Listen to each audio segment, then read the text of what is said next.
La anterior clase terminamos en el ejemplo, y para ver el ejemplo dijimos que teníamos que ver algunas herramientas que nos van a ayudar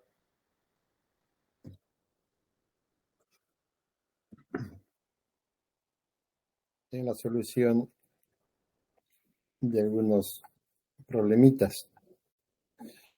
Y ese soporte en el libro está en el apéndice B. Es un soporte muy completo.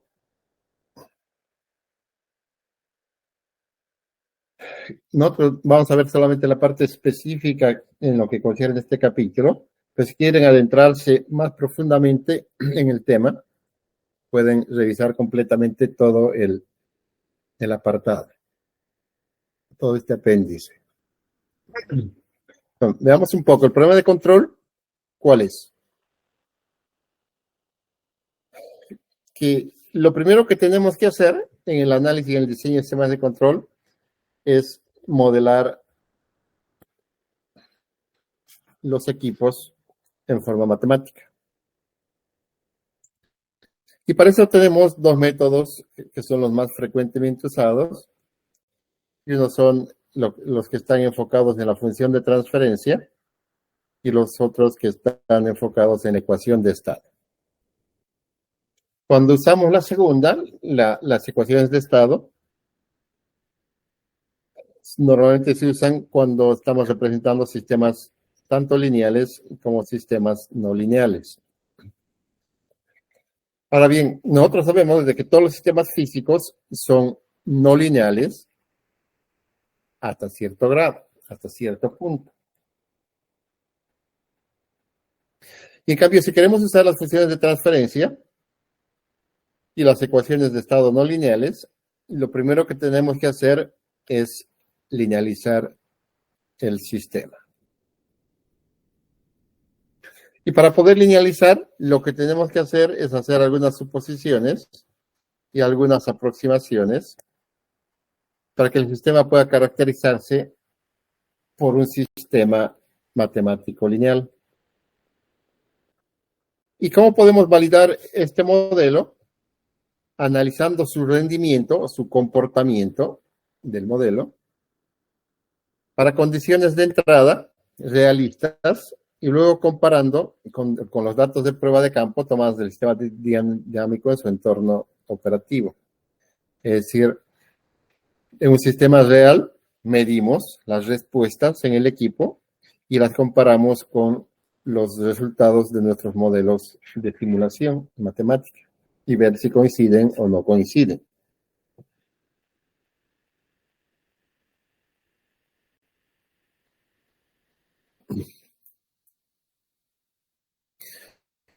Lo que normalmente se hace es hacer un análisis adicional del modelo simulado para obtener la respuesta del modelo para diferentes configuraciones de retroalimentación y configuraciones de parámetros y ver si las respuestas obviamente son consistentes. Y entonces, una vez que hemos diseñado el modelo y lo hemos probado, podemos aplicar el sistema de control con retroalimentación para aplicar en el sistema real. Entonces, cuando deseamos desarrollar un sistema de control con retroalimentación para un propósito específico, el procedimiento a seguir normalmente se lo puede resumir de la siguiente manera. Primero, lo primero que hay que hacer es elegir una forma en la cual podemos ajustar la variable que vamos a controlar. Por ejemplo, si vamos a controlar la carga mecánica, que va a ser posicionada con un motor eléctrico, o la temperatura vamos a controlar mediante un calentador de resistencia eléctrica. Entonces siempre tiene que tener lo que queremos con el equipo que queremos hacerlo operar. Segundo, hay que seleccionar, hay que elegir los sensores más apropiados, así como las fuentes de alimentación, los amplificadores, etcétera, etcétera, que nos van a ayudar a completar todo el lazo de control. Tercero, determinar qué se requiere para que el sistema funcione con la precisión especificada en estado permanente y para el tiempo de respuesta deseado. Entonces, qué cosas tenemos que usar un integrador, usar un derivador, etcétera, etcétera. Y cuarto, analizar el sistema resultante para determinar si el sistema es estable o no es estable. Y quinto, modificar el sistema para proporcionarle estabilidad y otras condiciones operativas deseadas, rediseñando el amplificador, el controlador o introduciendo bloques de control adicionales. Entonces, como última etapa, afinamos ya nuestro sistema de control, adicionándole, quitándole, aumentando, rediseñando para que tenga las respuestas apropiadas. ¿Cuál es el objetivo del sistema de control entonces? Es controlar la salida, C sub T, de alguna manera, en función de una entrada RT. ¿Mediante qué? Mediante los elementos de un sistema de control. Una de las primeras cosas que tenemos que considerar es que nuestro sistema de control sea estable. Entonces, consideramos el diagrama de bloques de un sistema de control de lazo cerrado simple, como vemos en la figura, donde tenemos que RS es la entrada de referencia en el dominio S, CS es la salida controlada en el dominio S, la función GDS es la función de transferencia de la planta, K es un controlador de ganancia simple, y HS son los elementos de retroalimentación, representan la función de transferencia del sensor. Pero la función de transferencia de este sistema de control de lazo cerrado simple va a ser igual que la función de la salida CDS sobre la función de entrada RS va a ser igual a TDS, que va a ser a la función de transferencia del sistema de control, dividido entre 1 más K por la función de transferencia por la función HDS, que es la función de retroalimentación. O la respuesta en el dominio DS va a ser igual que la salida, CDS, va a ser igual a la función de transferencia en el dominio S por la función de entrada RS. Podemos decir que la función KGDSHS, esa que está en el denominador aquí, en nuestro sistema de control de lazo cerrado, se conoce comúnmente como la función de transferencia de lazo abierto.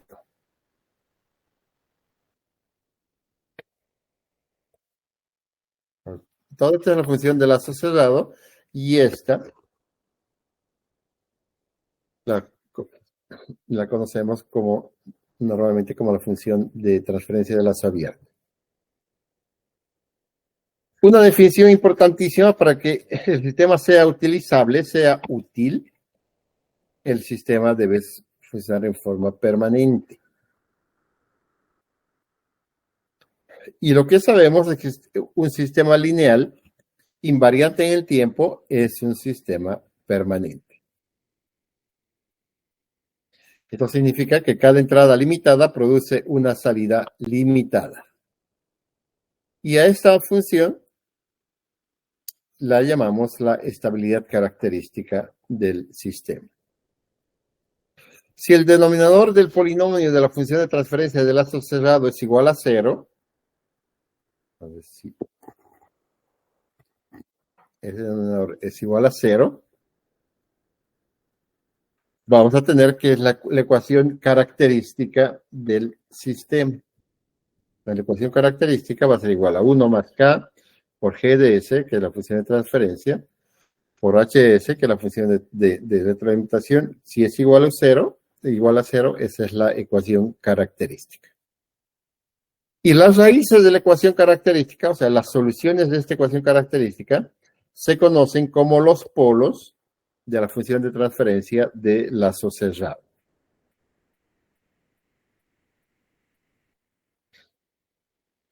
Y la respuesta va a estar limitada si los polos, o sea, la solución de la ecuación característica del sistema de circuito cerrado están en la parte izquierda del plano S,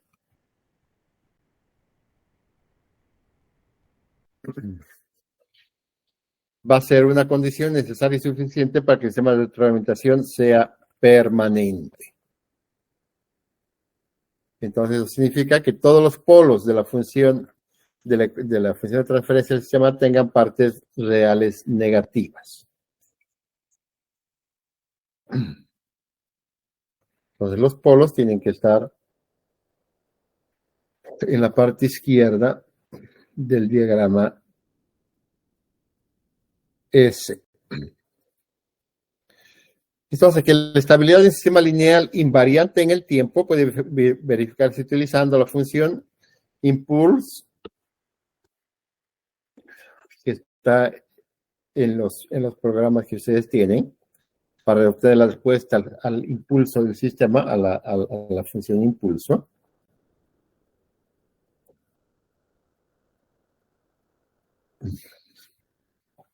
Y vamos a decir que el sistema es permanente si su respuesta al impulso, al escalón, se aproxima a 0 cuando el tiempo tiende a infinito. ¿Y cómo vamos a determinar esto? Es a través de alguna simulación. ¿Cómo vamos a poder demostrar eso? Y para eso podemos usar la función ISIM para observar la salida de entradas típicas. Y esta función ISIM es particularmente útil para sistemas no lineales. Alternativamente, las raíces de la función MATLAB se pueden utilizar para obtener las raíces de las ecuaciones características. Entonces, si usamos la función raíces de MATLAB, podemos encontrar las raíces de la ecuación característica. En la teoría de control clásico, se han desarrollado varias técnicas que requieren pocos cálculos para el análisis de estabilidad. Una de estas técnicas es el criterio de Routh-Hurwitz. La consideración del grado de estabilidad de un sistema a menudo proporciona información valiosa sobre el comportamiento. Es decir, si un sistema es estable, nos va a decir muchas cosas sobre el comportamiento. Es decir, si nuestro sistema es permanente, el análisis nos va a decir qué tan cerca está de no ser permanente, lo cual viene a llamarse como el concepto de la estabilidad relativa. En términos generales, la estabilidad relativa se expresa en términos de velocidad de respuesta y el sobreimpulso que tiene la respuesta. Es decir, que se pasa, el sobreimpulso es que se pase de su nivel de respuesta.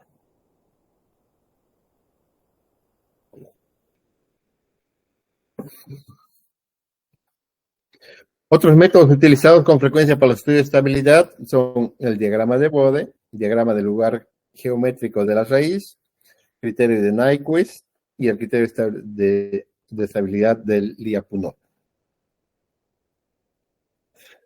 Uno de los más usados, por su simpleza, para determinar la estabilidad de un sistema de control, es el criterio de estabilidad de Routh-Hurwitz.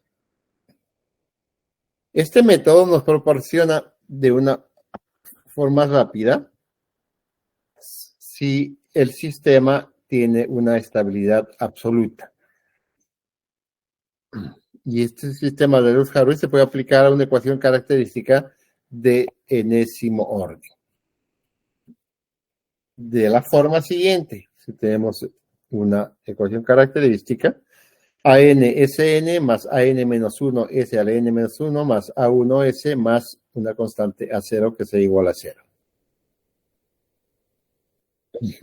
El criterio se aplica mediante el uso de una tabla de root definida como, tenemos que la función Sn, la de mayor exponente, va a ser igual a su constante AN por la constante AN-2, AN-4, AN-6, AN-8, etcétera, etcétera. Va saltando de pares en pares. La siguiente, esta hemos visto primero, la siguiente, la función Sn-1, es igual a las constantes AN-1, AN-3, AN-5, AN-7, AN-9, etcétera, etcétera. La siguiente, la Sn-2, va a ser igual a unos valores B1, B2 y B3, y la que le continúa, la Sn la S elevada a la N-3, va a ser igual a las constantes C1, C2, C3, C4, C5, etcétera. Ya sabemos lo que son AN, AN-1, A0, son los coeficientes de la ecuación característica, y B1 va a ser igual a esta función, AN-1 por AN-2 menos AN por AN-3 dividido entre AN-1.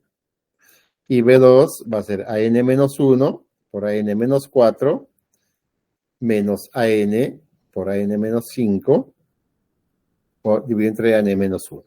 Entonces B3 va a ser igual a AN-1 por AN-6 menos AN por AN-7. Y lo mismo la función C1 va a ser igual a B1, ahí está, por AN-3 menos AN-1 por B2 dividido entre B1. Y C2 va a ser B1 menos AN-5 por AN-1 por B3 dividido entre B1.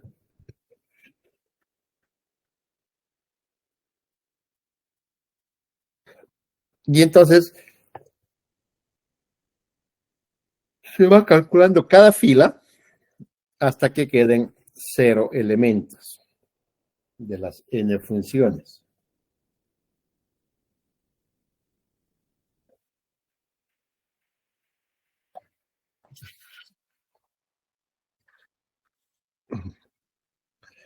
Entonces, la condición necesaria y la condición suficiente de que todas las raíces de B4 se encuentren en la mitad izquierda del plano S, es que los elementos de la primera columna, estos, de la matriz de Routh-Hurwitz, tengan el mismo signo. Entonces, todas estas tienen que tener el mismo signo, supongamos todas positivas. Si hay cambios de signos en los elementos de la primera columna, el número de cambios de signo indica el número de raíces con partes reales positivas.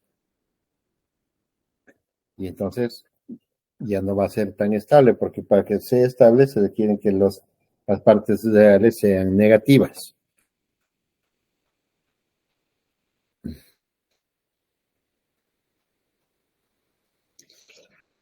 Se escribe una función llamada root A, que forma la matriz de Routh-Hurwitz, esto es en MATLAB, y determina si alguna raíz tiene partes reales positivas. A es un vector fila que contiene los coeficientes de la ecuación característica. Si el primer elemento de una fila es 0, se la reemplaza por un número positivo, muy pequeño, epsilon, y se completa el cálculo de la matriz. Si todos los elementos de una fila son 0, el sistema tiene polos en el eje imaginario. Pares de raíces conjugadas complejas que forman simetría sobre el origen de del plano S. O tiene pares de raíces reales con signos opuestos. En este caso, forma una ecuación auxiliar a partir de la fila anterior. La fila con puros ceros se reemplaza por coeficientes obtenidos al derivar la ecuación auxiliar. Entonces, para entender lo que hemos visto, veamos el ejemplo siguiente. El diagrama de bloques del sistema de control se muestra en la figura B3. GCDS es un controlador proporcional simple con ganancia K. Y tenemos la función que es igual a 100 dividido entre S más 6 por S más 8 por S más 12. Construya la matriz de Routh-Hurwitz y determina el rango de K de la ganancia del controlador proporcional para la estabilidad de lazo cerrado. Entonces, si tenemos que la función de transferencia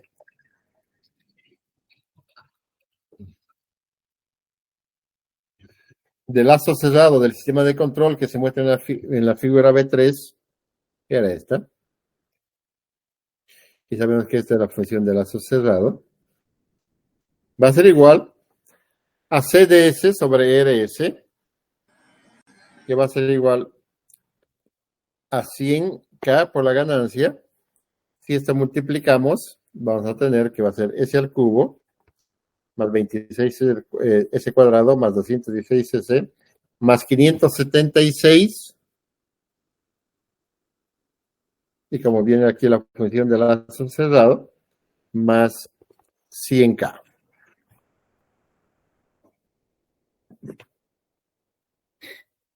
Y entonces, si aplicamos ahora la matriz de Routh-Hurwitz para este polinomio, vamos a ver que S3 tiene el coeficiente 1,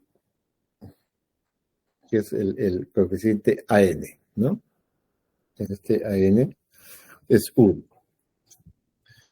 Luego tenemos S2, perdón, aquí tenemos S3 que es 1, que es AN menos 2, AN menos 2, este es AN, ¿no? Luego viene AN menos 2, y AN menos 2 es S, que es 216, y luego viene AN menos 4, que ya no hay.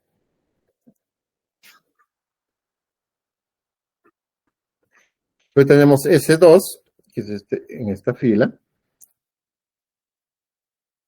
Tenemos que su coeficiente es N menos 1, que va a ser 26,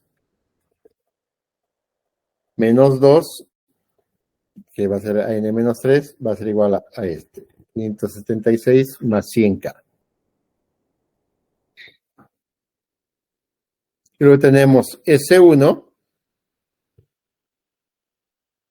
que se eleva a la 1, que es igual a B1, y B1 que es igual es a N menos 1 por a N menos 2, y a N menos 1 por a N menos 2 es 26 por 216, menos AN, que es 1, por AN menos 3, que va a ser 1 por 216, dividido entre AN menos 1. Entonces, si operamos eso, vamos a tener que B1 es igual a esa función. 193.846 menos 3.846K.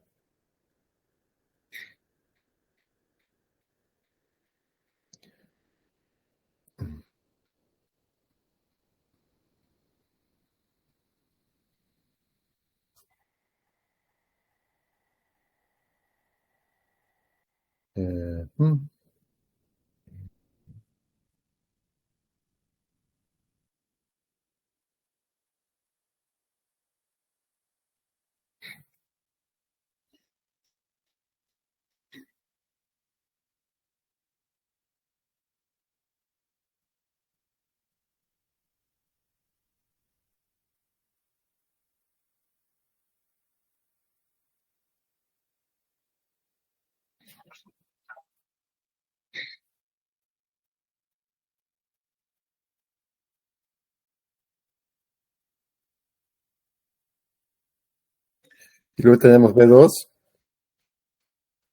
y B2 es igual a 0, porque a n-4 ya no existe 0 y a n-5 también es 0, ya no existe acá. Pero tenemos a n-1, a n-2 y a n-3, que es este.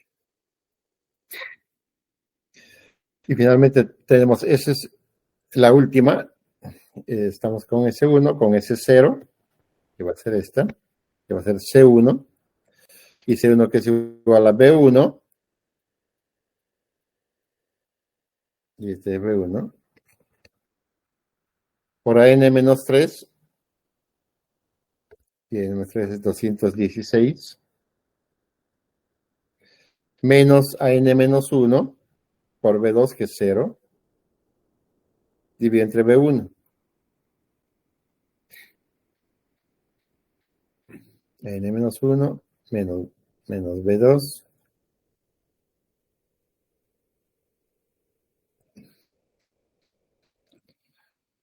entonces esto es 0, entonces B1 sobre B1 es a n-3, entonces esto se hace 0, este B1 con este B1 se queda y nos queda a n-3, y este es a n-3. 576 más 100K. No es más 10K, es más 100K.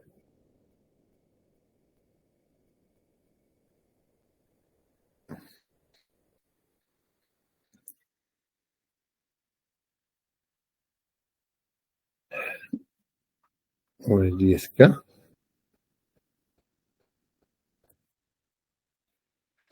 ¿Por qué 10K?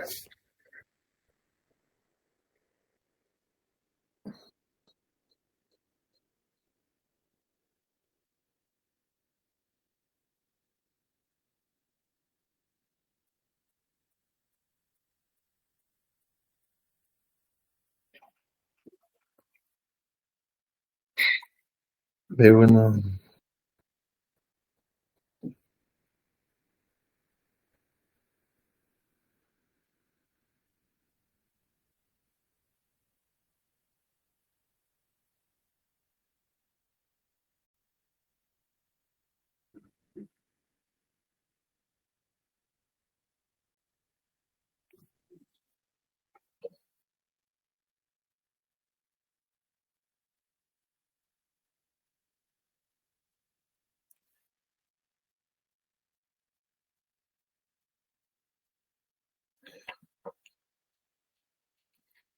este es un error. Esto tiene que ser 100K, por si acaso.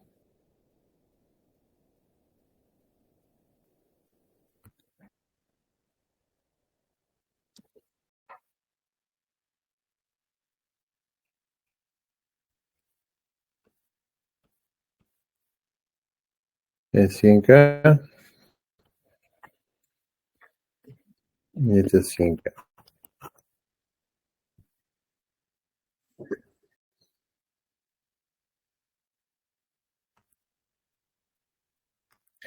Pues de la fila de C1, de aquí, de S elevado a la 1, vemos que para la estabilidad del sistema de control, K debe ser mayor o menor que 50,4. Si escribimos esta aquí, 3846K es igual a 193,846. Entonces K, esto va a salir igual a 50,4. Bueno, para que K sea negativo, el valor de K tiene que ser menor o igual a este valor.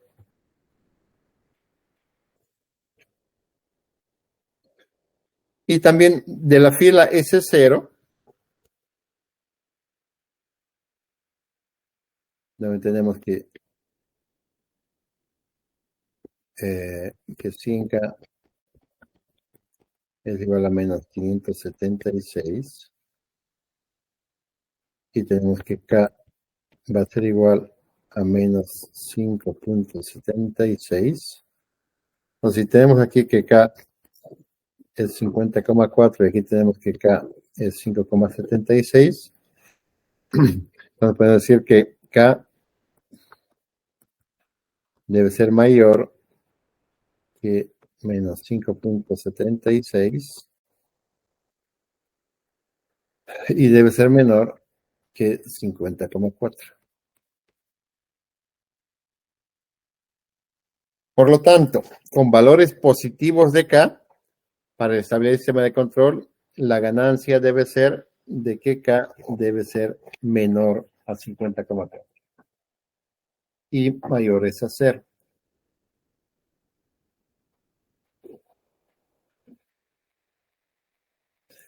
Para ese valor de K, 50,4,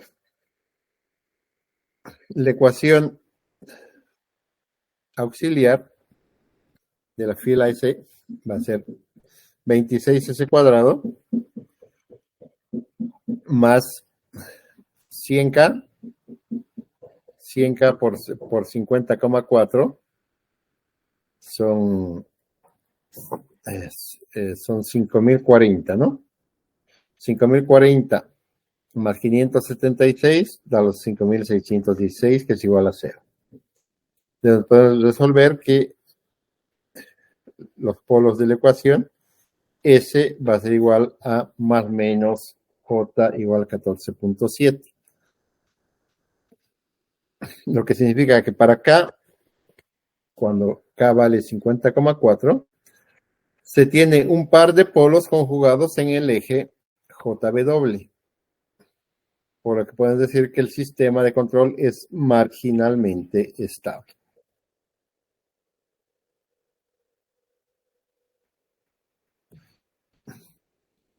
Ahora, un segundo método a considerar es el método del lugar geométrico de la raíz. Este método del lugar geométrico de la raíz, desarrollado por Evans, nos permite encontrar los polos de lazo cerrado en base a los polos de lazo abierto, para todos aquellos valores de ganancia de la función de transferencia de lazo abierto.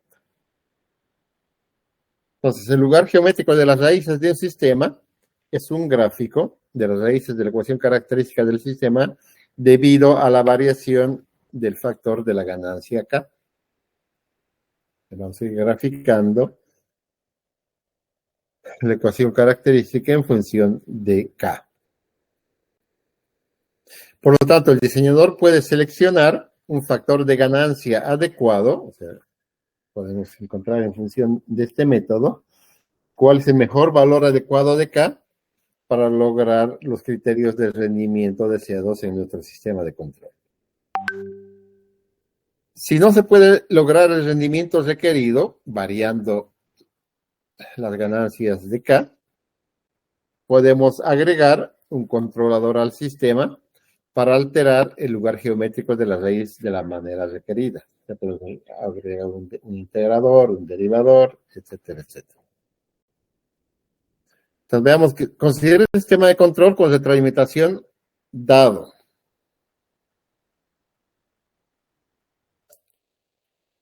En general, la función de transferencia en lazo abierta viene dada por la función KGS por HS, que es la ecuación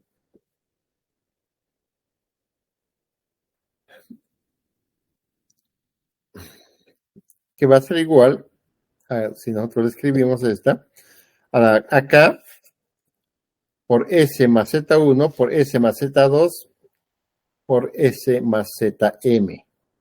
Dividido entre S más P1 por S más P2 por S más PN, donde M es el número de ceros finitos. N es el número de polos finitos. de la función de transferencia.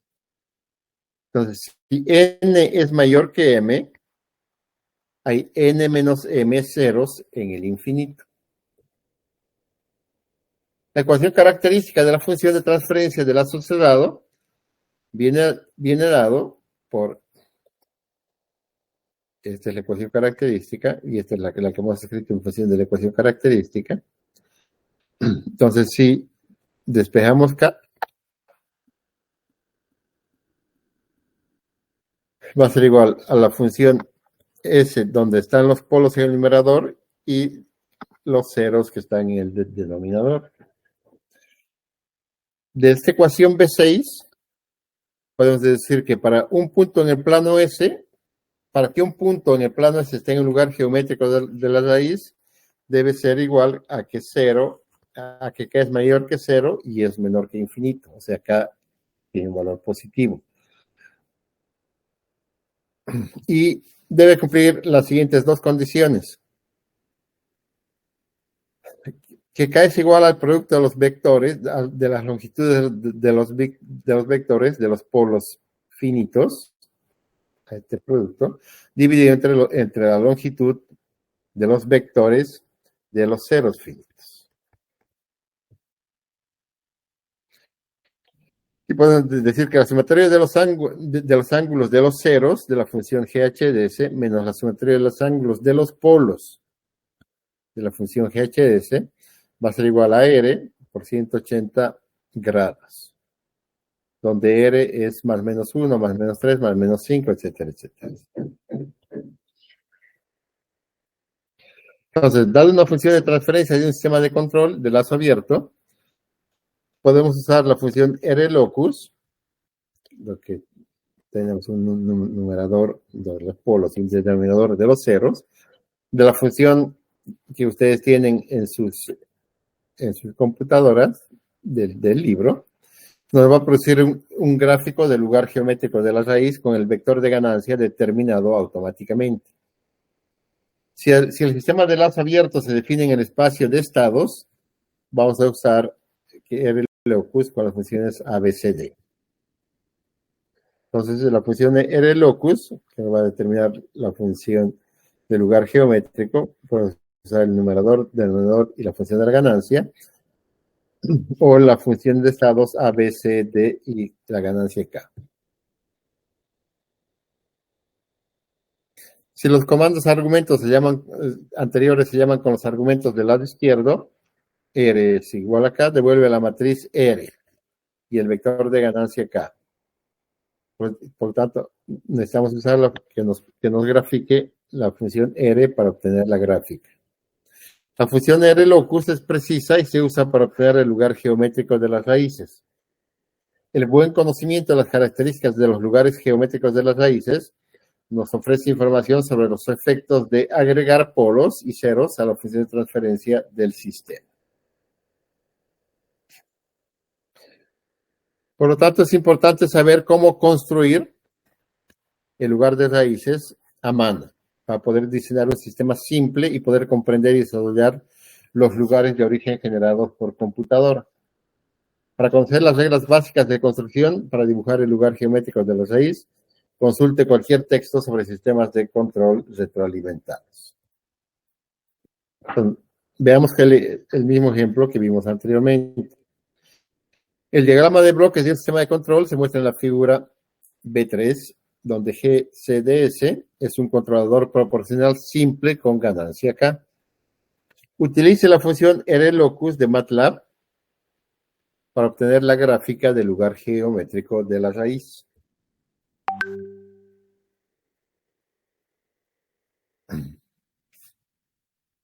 La función RLocus de MATLAB se usa para obtener la gráfica del lugar geométrico de la raíz.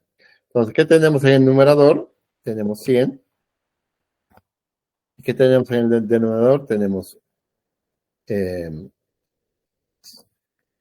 si vemos la función,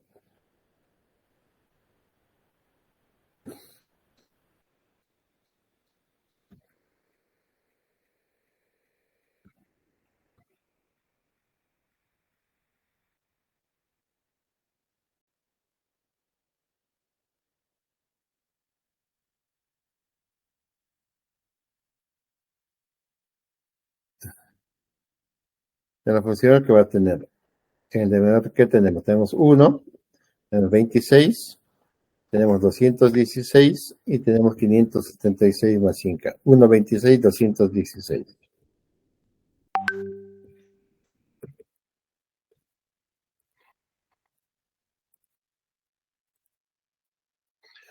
Entonces tenemos la función 1, 26, 216 y los 576.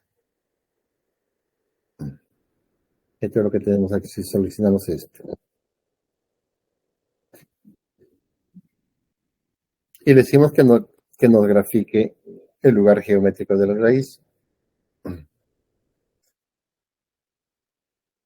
Y entonces esta es la gráfica del lugar geométrico de la raíz. Donde tenemos aquí el eje imaginario, el JW,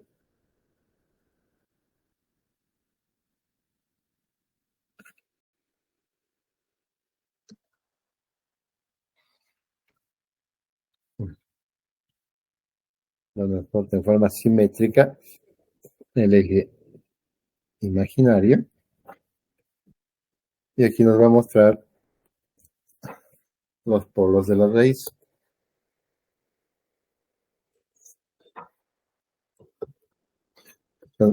Con, esa, con esas dos herramientas,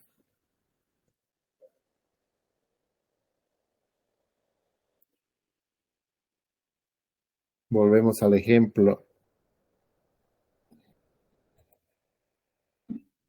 del capítulo 12, que dijimos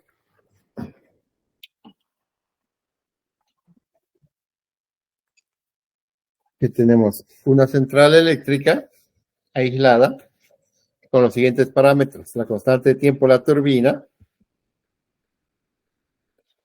de 0,5 segundos, la constante de tiempo del gobernador 0,2 segundos, la constante de inercia del generador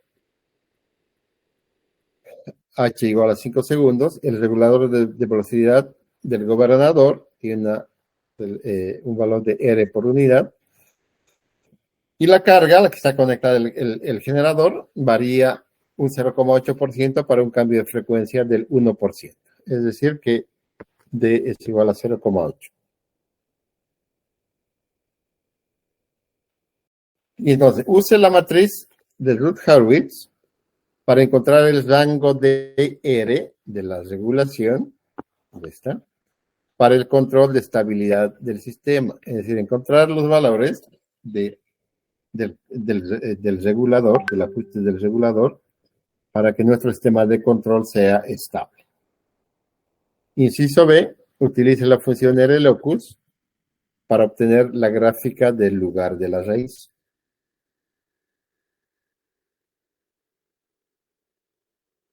Inciso C, la regulación de velocidad del regulador del ejemplo 12,1 se establece en este valor, en el 0,05 por unidad. La potencia nominal de la turbina es de 250 megavatios a una frecuencia nominal de 60 Hz. Se produce un cambio repentino de carga de 50 megavatios, por lo tanto el cambio de la potencia es de 0,2 por unidad, que es igual a 50 entre 250, ¿no? 50 dividido entre 250 es igual a 0,2. Encuentra la desviación de frecuencia en estado estacionario en hercios. Inciso 2. Utilice la función de MATLAB para obtener las especificaciones de rendimiento en el dominio del tiempo y la respuesta escalonada a la desviación de frecuencia.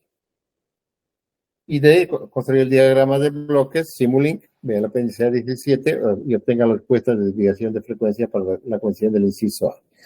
Los que quieren adentrarse un poco más en lo que es cómo construir los modelos Simulink, pueden revisar el apéndice 17 del libro.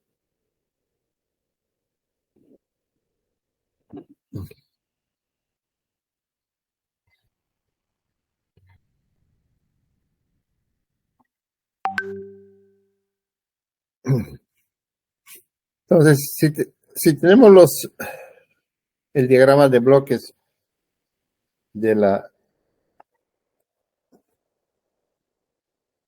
función de carga-frecuencia, que es la variación de la carga, nos va a producir un cambio en la velocidad.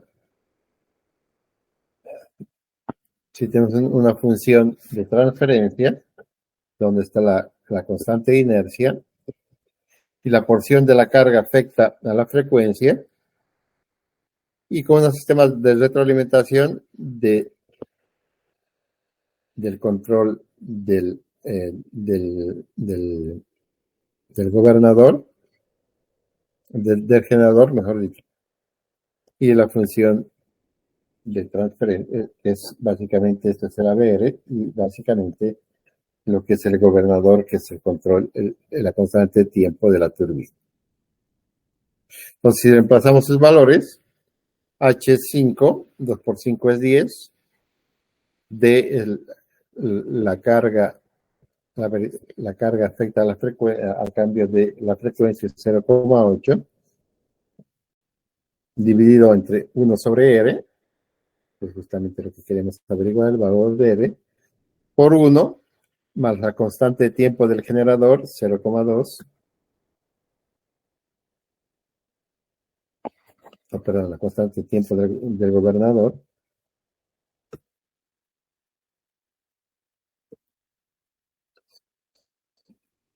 por 1 más la constante de tiempo de la turbina, que es 0,5.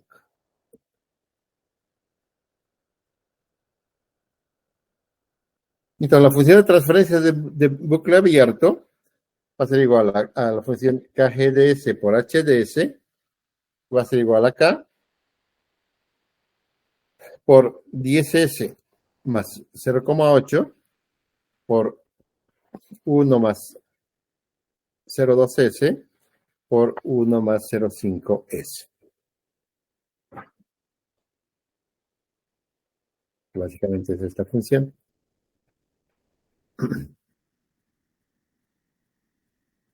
Entonces, si esta la operamos, vamos a tener que es S cubo más 7.08S cuadrado más 10.56S más 0,8. Donde K es la función 1 sobre E.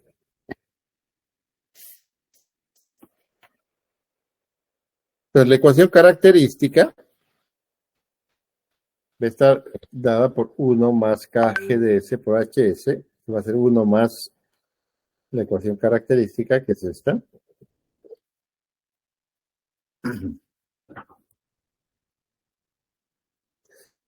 Que va a resultar en una función polinómica si sacamos como un denominador esta, que va a ser igual a entonces vamos a tener el denominador aquí va a ser X, que va a ser, si decimos que todo esto es X, aquí va a ser igual a X más K. Pues vamos a tener, por lo tanto, S al cubo más 7.08S cuadrado más 10,56S más 0,8 más K igual a 0.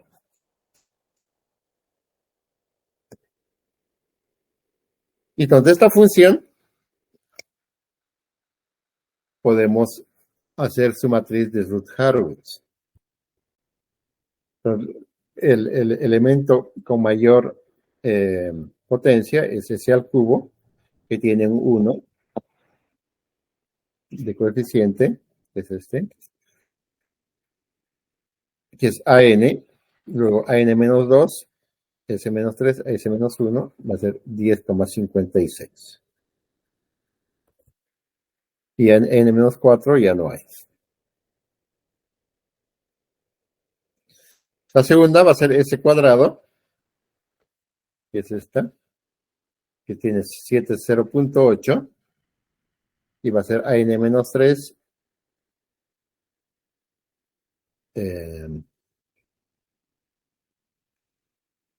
No, estamos aquí en 7 cuadrado. Este es AN-1, AN-2 y este va a ser AN-3. 0,8 más K. Luego tenemos la función S1, que es esta, S elevado a 1, que va a ser igual a B1, y B1 es AN1 por AN-2, AN1 y AN-2 es 7.8 por 1056, pero esto es lo que hace primero. Puedo escribirla. El B1 es AN-1, es 7.08 por AN-2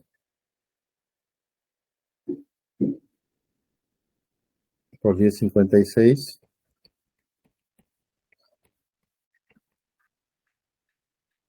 menos AN que es 1, por AN-3, que es 0,8, más K, dividido entre AN-1. Y AN-1 es 7.08.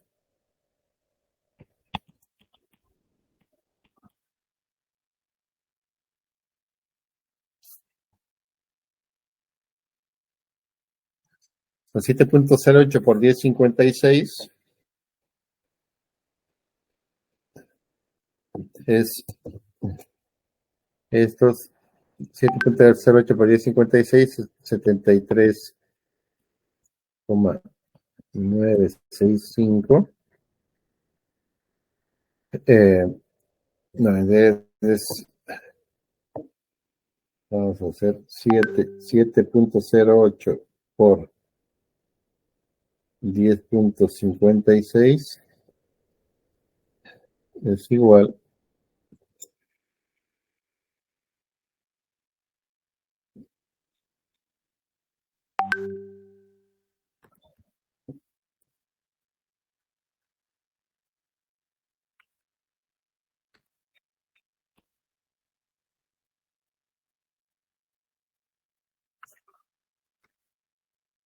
esto es igual a 74,7648 menos 0,8 y menos K dividido entre 7,08. Los 76,748 menos 0,8 nos da 73,965 menos K dividido entre 708. B2 es 0. Y luego tenemos aquí de ese 0, S1, que va a ser igual a B1, que es este B1, menos AN menos 3, AN, N menos 1, AN menos 2, AN menos 3, 0,8 más K,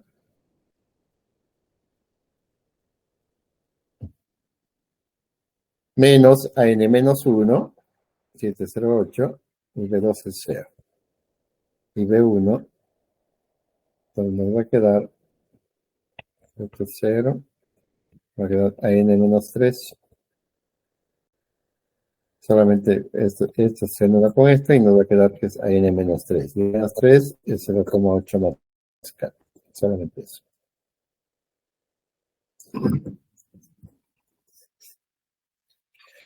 Y entonces,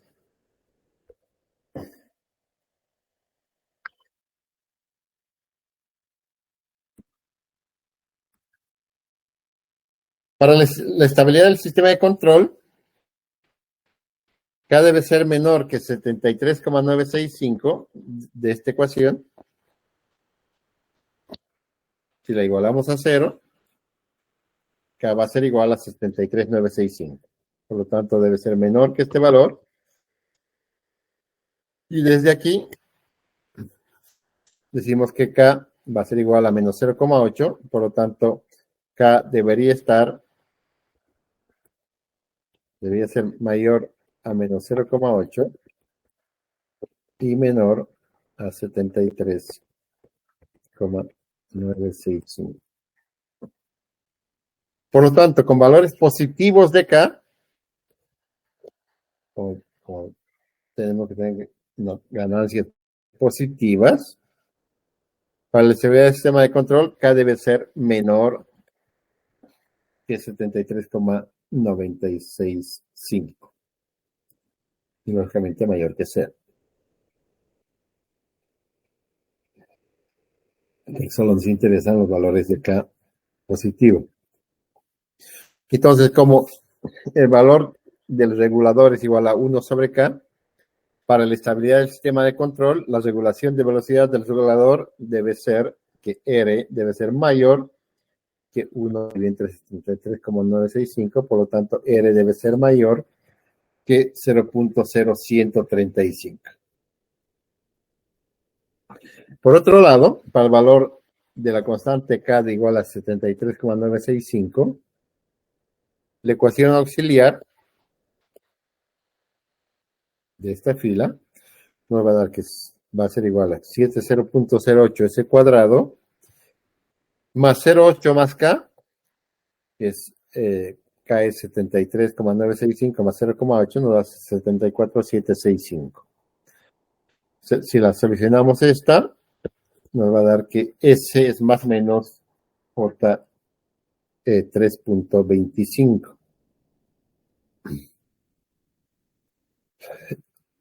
Es decir, que para un valor de regulación de 0.0135, se tiene un par de polos conjugados en el eje JW.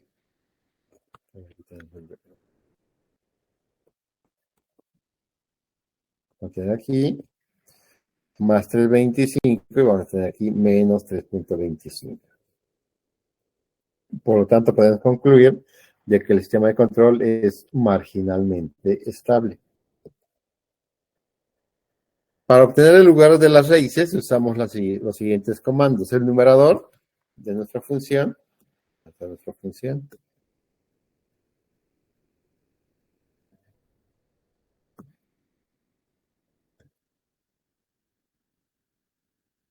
El numerador es 1.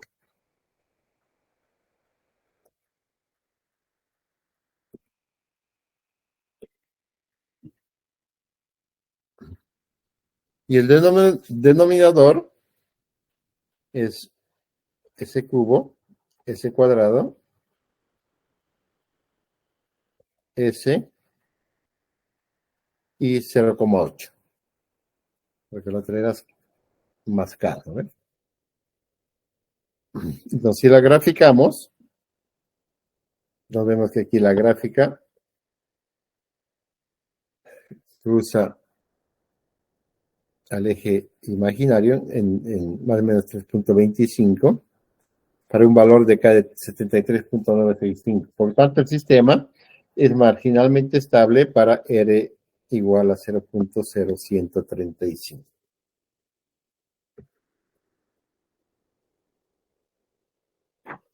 Sí, la función de transferencia de lazo cerrado del sistema que se muestra en la figura 12.11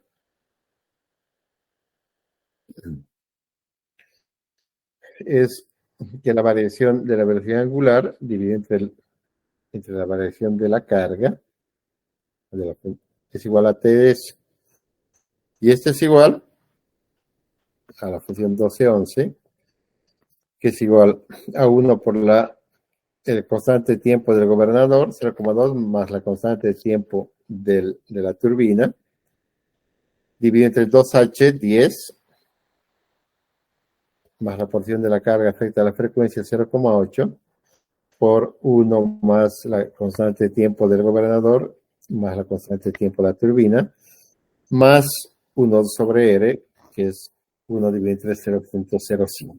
Porque el valor que nos dice el inciso C es que tomemos el valor del regulador de 0.05 por unidad.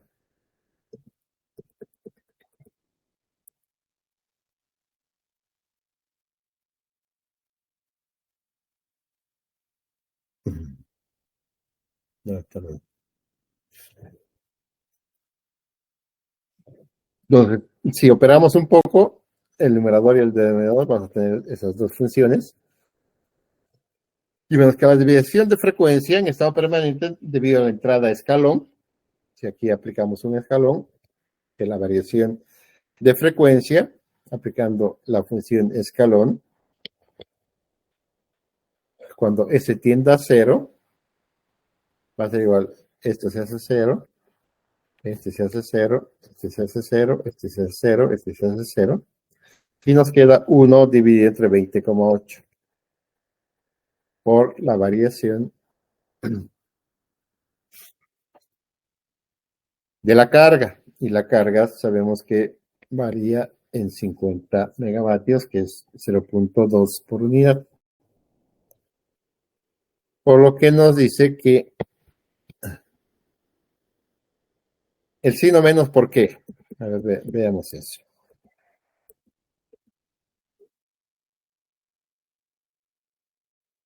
La potencia nominal de la turbina es de 250 megavatios. A una frecuencia nominal de 60 Hz se produce un cambio repentino de carga de 50 megavatios. Entonces, si es carga,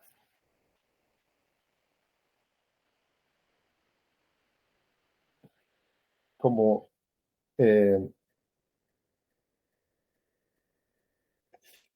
dijimos, como es un retiro, lo consideramos negativo, y si es generación, incremento en la generación, lo consideramos positivo. Entonces, de ahí el valor de menos 0,2.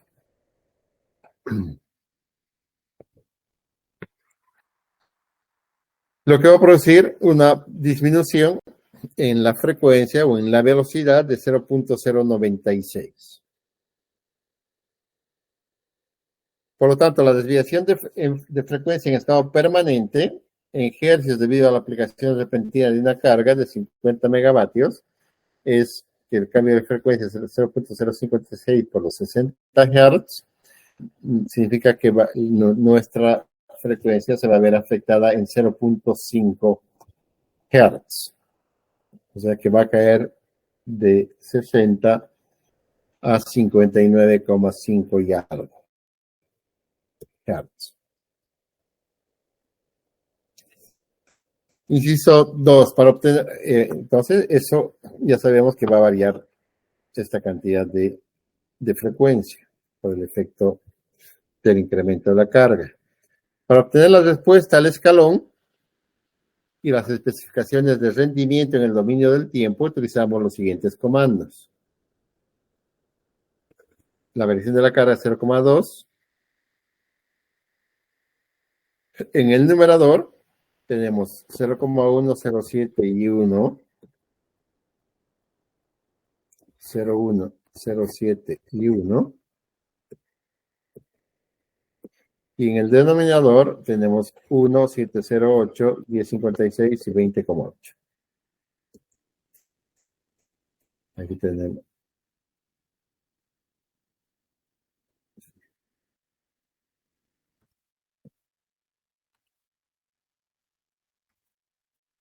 Aquí tenemos 1, 708, 1056 y 20,8.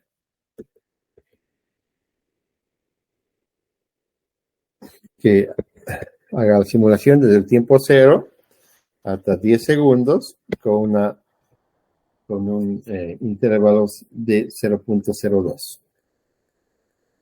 Y que aplique la función C menos PL y la función escalón del numerador y del denominador en función del tiempo.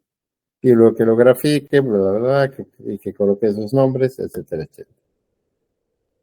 La respuesta de paso y de desviación de frecuencia se muestra en la figura y las especificaciones de rendimiento del dominio son Entonces vamos a tener que esta va a ser su respuesta al escalón. El escalón nos va a representar el incremento de la carga en 50 megavatios o en 0,2 por unidad.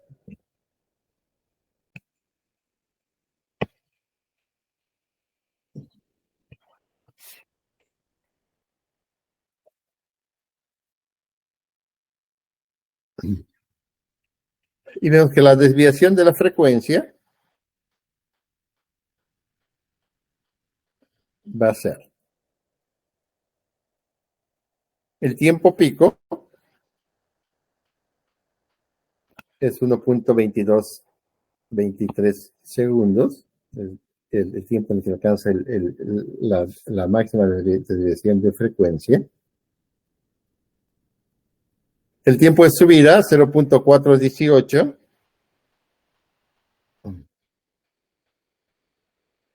Y el tiempo de estabilización, 6,8 segundos, más o menos por aquí. Donde ya nuestra, eh, nuestra generador ya se estabiliza en un valor de menos 0.01 más bajo.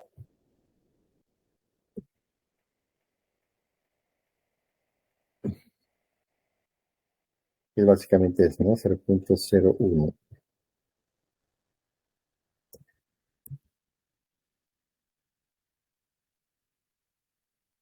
Se estabiliza en ese valor.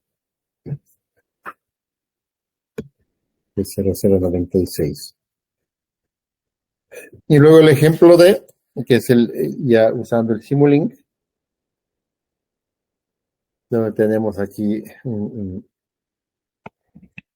la función del gobernador, que entra la función de la turbina. Aquí aplicamos la función del escalón, la variación de la carga.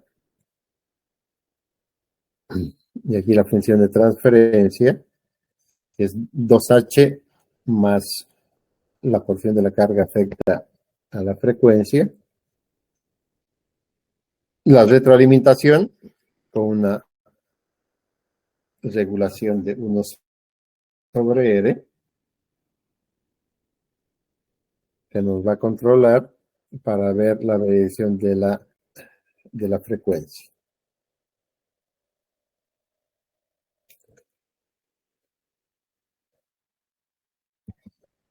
Entonces, si vemos la respuesta de MATLAB,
tenemos el ejemplo 1, el 12.1. Nos vamos a usar, vamos a graficar las raíces de la ecuación y vamos a graficar la respuesta al escalón.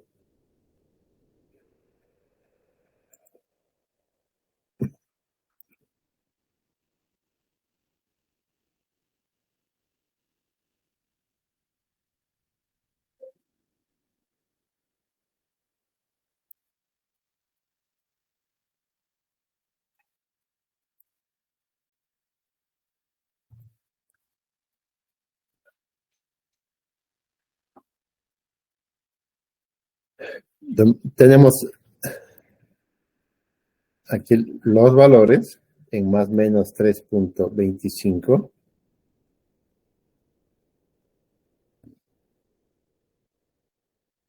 Más, y por aquí tenemos en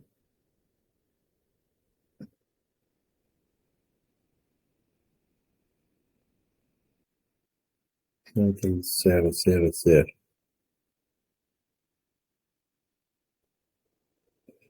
Ahí básicamente. El 0. Tenemos las raíces o los polos de la ecuación en el lado izquierdo, en la parte negativa, lo que nos dice que nuestro sistema es marginalmente estable. Y la respuesta al escalón, luego del ingreso de la carga, baja repentina prácticamente hasta menos 0.15.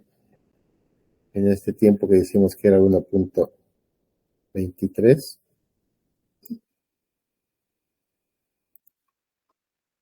Ahí.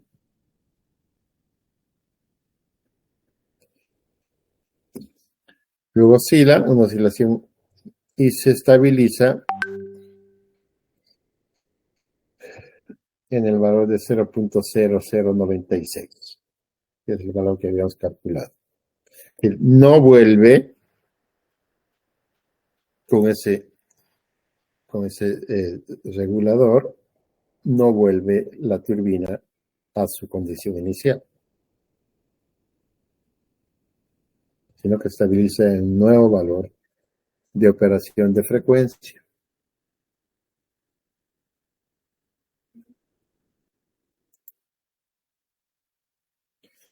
Y para terminar la clase,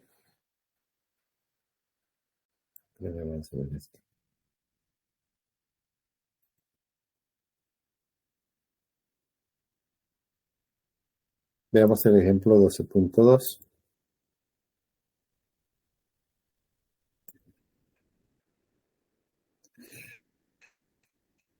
Dice, un sistema aislado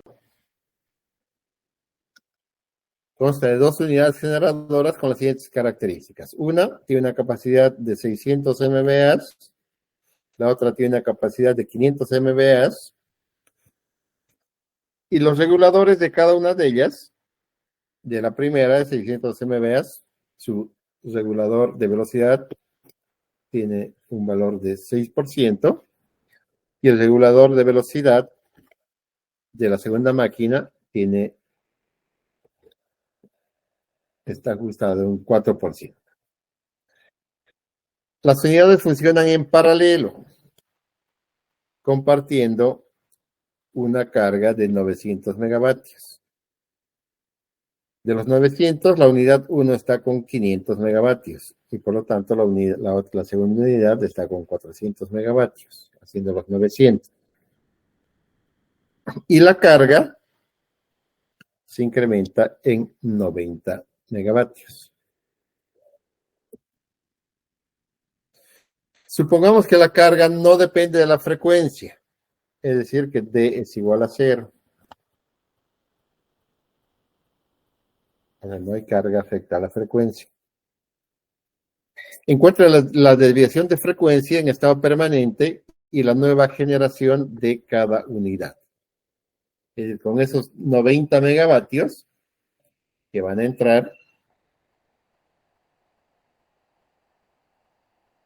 cuánto toma cada máquina con esos reguladores de velocidad que tiene. La carga varía, ese es el inciso A. El inciso B dice, la carga varía 1,5% por cada cambio de frecuencia del 1%, es decir, que D es igual a 1.5, que es la carga afecta a la frecuencia. Encuentra la desviación de la frecuencia en estado permanente y la nueva generación de cada unidad. Entonces, tenemos dos condiciones. Una condición en que la carga que se va a incrementar a los 90 megavatios, que no es afectada a la frecuencia, y la otra que sí es afectada a la frecuencia, en un valor de 1.5. Lo primero, para solucionar, dice, expresamos la regulación de velocidad del gobernador de cada unidad en una base común de MVAs. Para eso vamos a tener una potencia base de 1000 MVAs.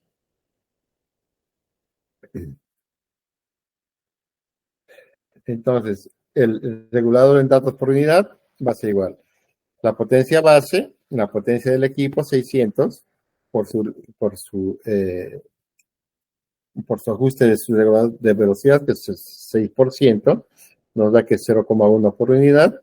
Y la máquina 2, la potencia base 1000, su potencia nominal 500, su ajuste de su regulador de velocidad 5%, que nos da en datos por unidad un ajuste de 0.08 por unidad.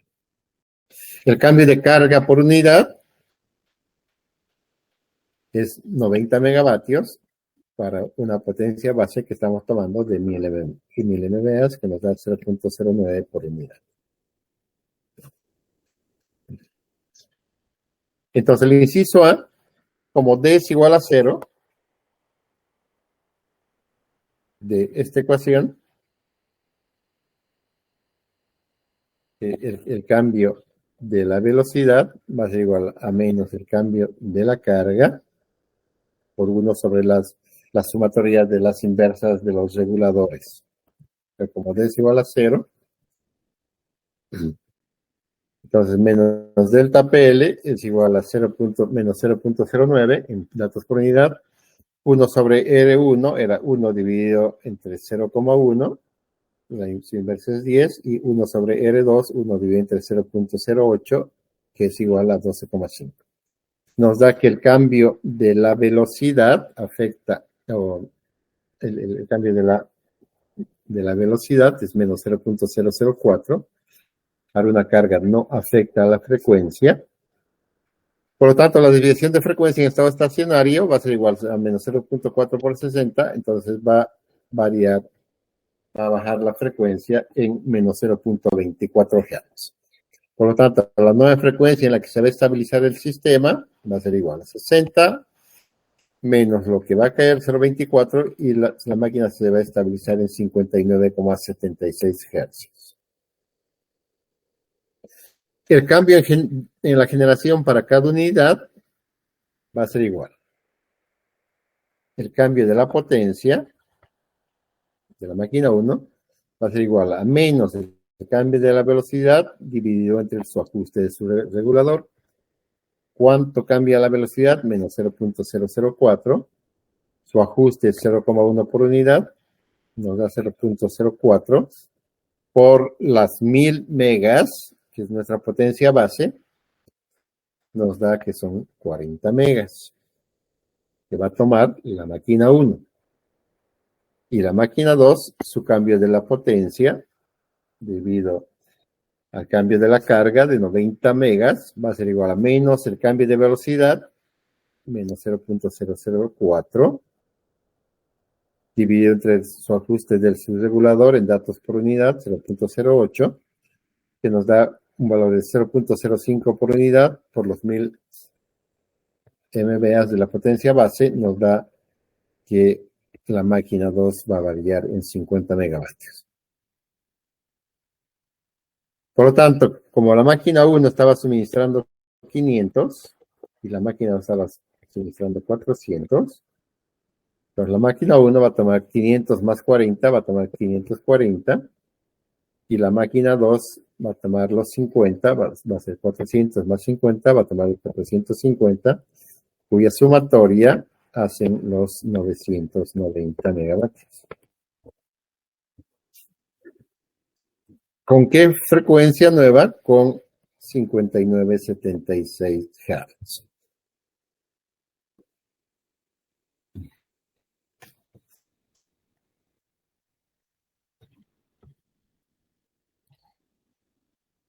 MATLAB se usa para trazar las características de velocidad por unidad de cada gobernador, como se muestra en la figura. Como podemos ver, las generaciones iniciales son 0,5 y 0,4 por unidad a la frecuencia nominal de 1 por unidad.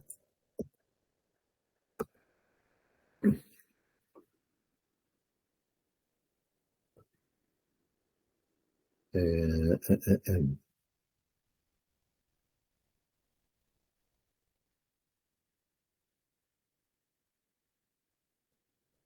Entonces, esto es 1 por unidad, es la frecuencia nominal.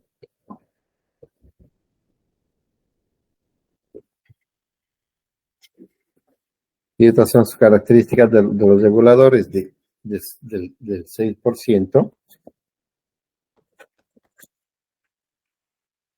Y esta unidad 2 es del 4%. Están reflejadas en su pendiente de cada regulador. Entonces aquí podemos graficar de que la máquina 2 va a tomar 0,4 y la máquina 1 va a tomar 0,5.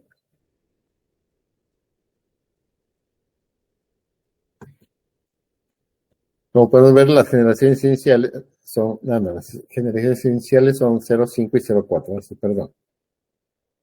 La máquina 1 está generando 500 con una frecuencia nominal de 60 Hz y la máquina 2 está con una potencia nominal eh,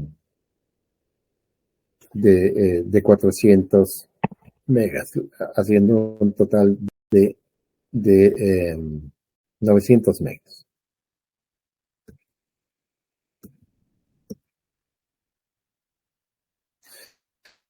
Con la adición de los 0,09 por unidad, la velocidad de potencia cae a 0,996 por unidad.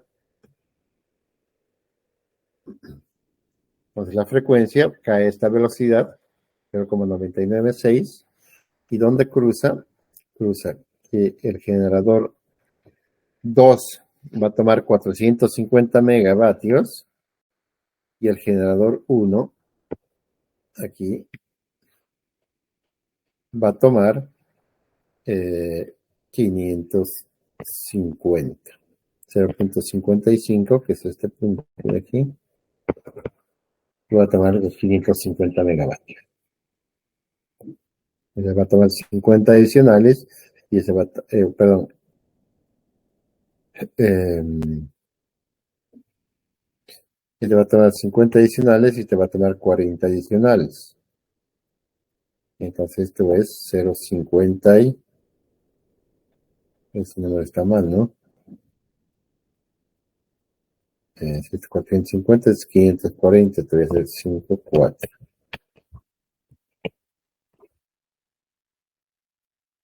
Este punto es 0,54.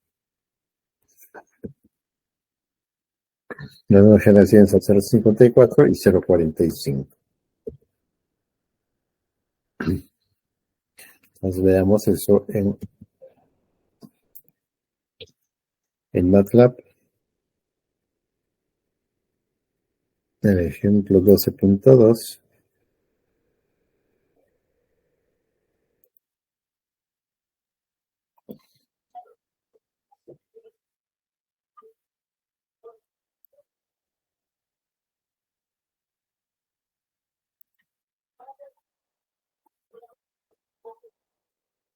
Aquí estamos.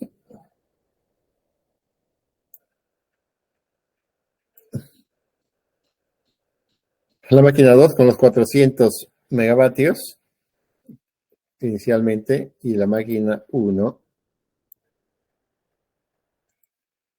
con los 500 megavatios. Cuando se toman los 90 megas adicionales, la frecuencia vale 0,96.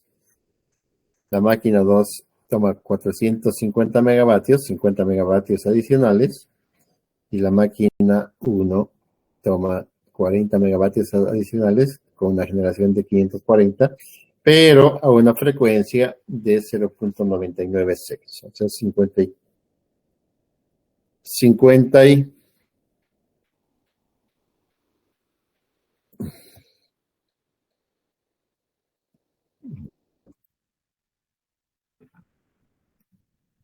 aquí están todos, creo, hechos.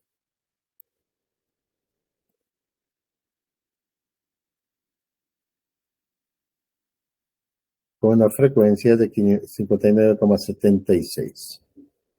Estamos 540 y 450. Y el inciso B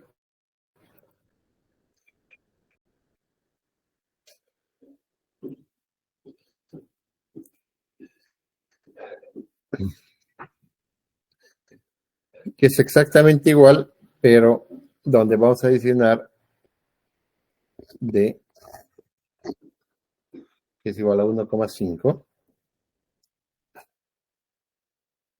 que nos va a dar que el cambio de la frecuencia o de la velocidad es de 0.00375 por unidad. ¿Has visto la canasta, la naranja que jugamos allí con los lentes? Por lo tanto, la desviación de frecuencia en estado estacionario va a ser igual. De 0.0375 por 60, 0.225 Hz. Por lo tanto, la nueva frecuencia va a ser igual a 59,775, comparada con la anterior, que era 59,76.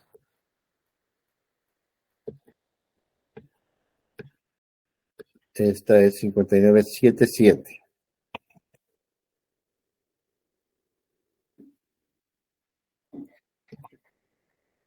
El cambio de generación, para cada unidad reemplazamos es igual al cambio de la velocidad de 0.0375, el regulador es 0.1 en datos por unidad, nos da 0.375, por lo tanto la máquina 1 va a tomar 37,5 adicionales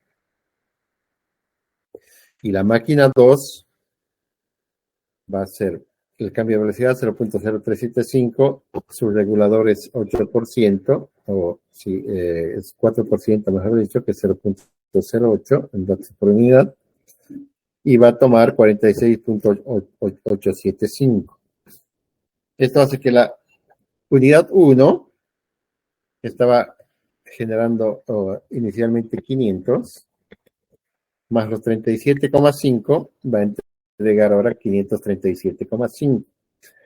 Y la unidad 2, que estaba generando 400 megas, más los 46 que va a tomar de los 90 megas de la carga, va a generar 446,875.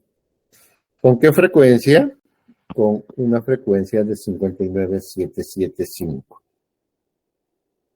Pero, si vemos, la variación de la carga, dijimos que era 90 megas, pero con una carga afecta a la frecuencia de 1.5, ¿no?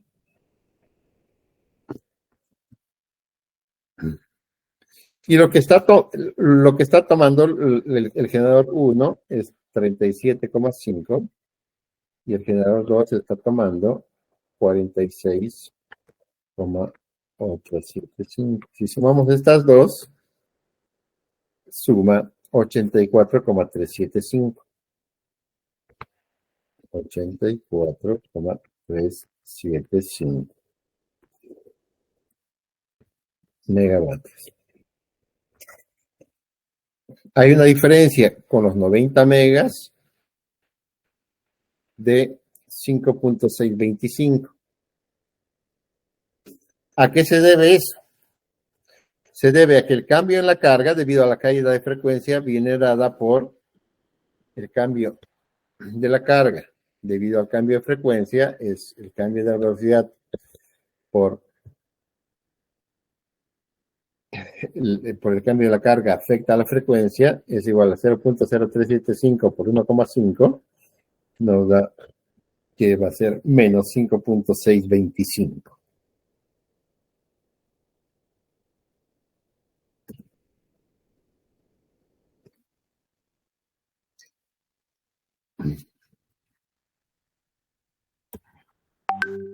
Entonces las máquinas toman ese valor, aunque En efecto, la carga ha variado 90%, pero no toda la carga afecta al cambio de frecuencia. Y por eso la variación. ¿Cuánto la variación? Menos 5.6 megavatios. Ok, muchachos, ¿alguna pregunta?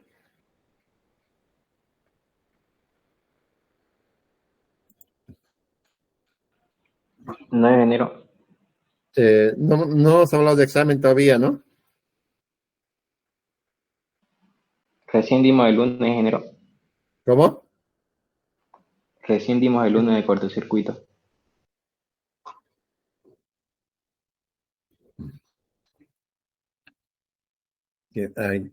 Entonces, acabamos este capítulo y damos el último parcial, que ya viene pronto entonces, porque el semestre ya se acaba también. Ok, nos El vemos último examen sería de control entonces enero. de los dos capítulos de control, de estabilidad y de control. Ah, ya listo. Gracias, enero. Ok, nos vemos el lunes. Chao, chao. Hasta luego, enero.